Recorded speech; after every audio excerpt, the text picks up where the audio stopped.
The desert at night was never silent. The wind whispered across the dunes, carrying with it the faint rattle of shifting sand and the lonely cry of a distant owl. Under the pale silver glow of the full moon, the desert transformed into a world of shadows and mystery. A lone traveler, Malik, pressed onward with a worn satchel slung across his shoulder. He had been walking since dusk, guided not by a compass, but by an old tale passed down through his family. The story spoke of a forgotten oasis hidden beneath the desert moonlight, an oasis said to hold a relic of immense power, one that could bring prosperity or ruin. Malik's grandfather used to tell him, the desert guards its secrets fiercely, but the moon reveals them only to those with a pure heart. Those words echoed in his mind with every step. By midnight, the temperature had dropped, and the sand glowed faintly under the moon. Malik paused at the crest of a dune. His breath caught. Below, in the hollow of the land, something shimmered an unnatural glimmer like water, though no map had ever marked such a place. Cautiously, he descended. The air grew cooler, and the sound of trickling water reached his ears.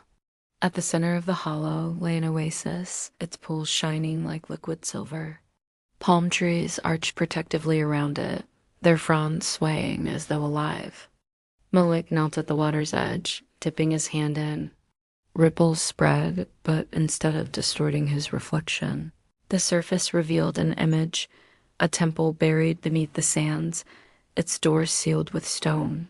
The Temple of the Moon, he whispered, recalling the name from legend. As he touched the water again, the ground trembled. Sand shifted away, revealing a staircase leading downward.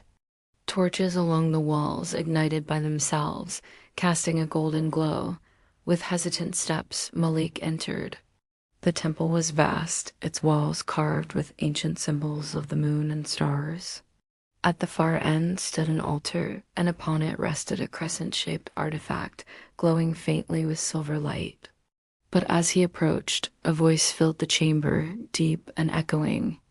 To take the moon's gift, you must first offer your truth. Malik's chest tightened.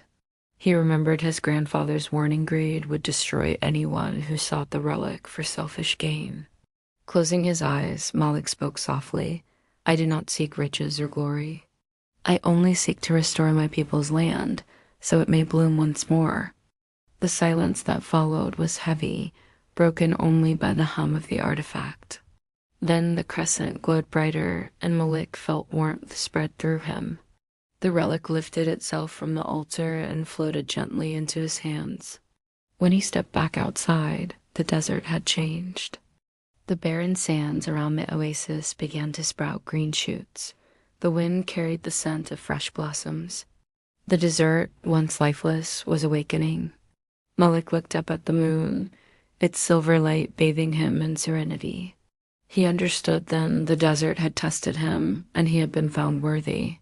From that night on, beneath every desert moon, the oasis flourished. Travelers who passed through spoke of a hidden paradise, though none could ever find it unless the moon itself chose to reveal the path. And Malik, the guardian of the crescent relic, remained forever bound to the desert, its protector beneath the watchful glow of the desert moon.